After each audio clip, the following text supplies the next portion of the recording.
Please look into Curtis Yarvin. Yes, so Curtis Yarvin, also known as Moldbug, is this blogger who does not believe in democracy.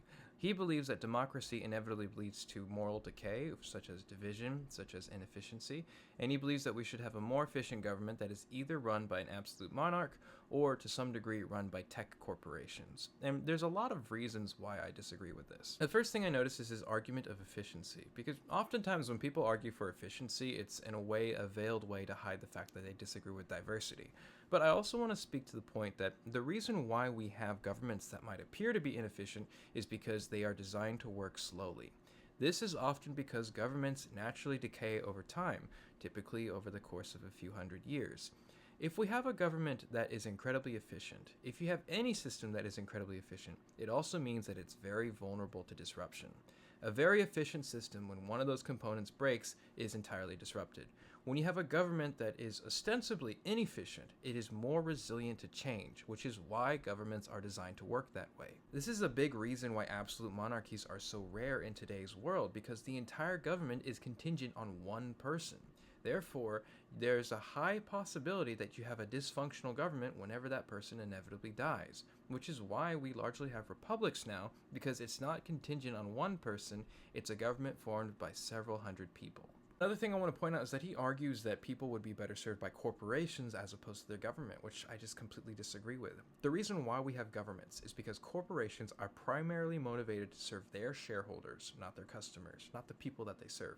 We've created governments that are representational because they serve the people of a country, not just corporations. They are meant to primarily serve people, but they can also serve corporations as well.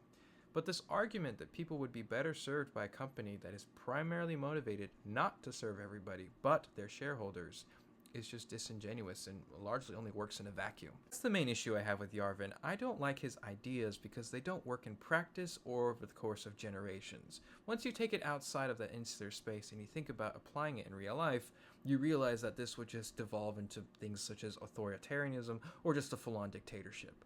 Because there is a reason why we don't have absolute monarchies in the United States, because we understand that you are not qualified to run a country based off of the circumstances of your own birth.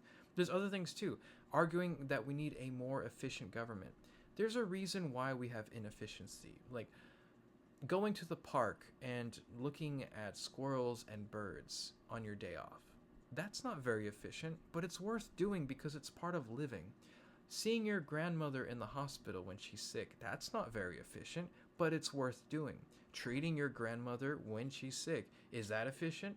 Not really, but we do it because that is what life is all about. That's why we live our lives. If we wanted to have incredibly efficient lives, all we would do is work and sleep and eat, only fulfill our needs. Okay, we have inefficiencies all over our lives because it's what makes life worth living. I'm not a fan of him because we do not live to work, we work to live, and his ideas would further push us towards the concept of having a life just of work and servitude. And again, that's not what human beings were made for.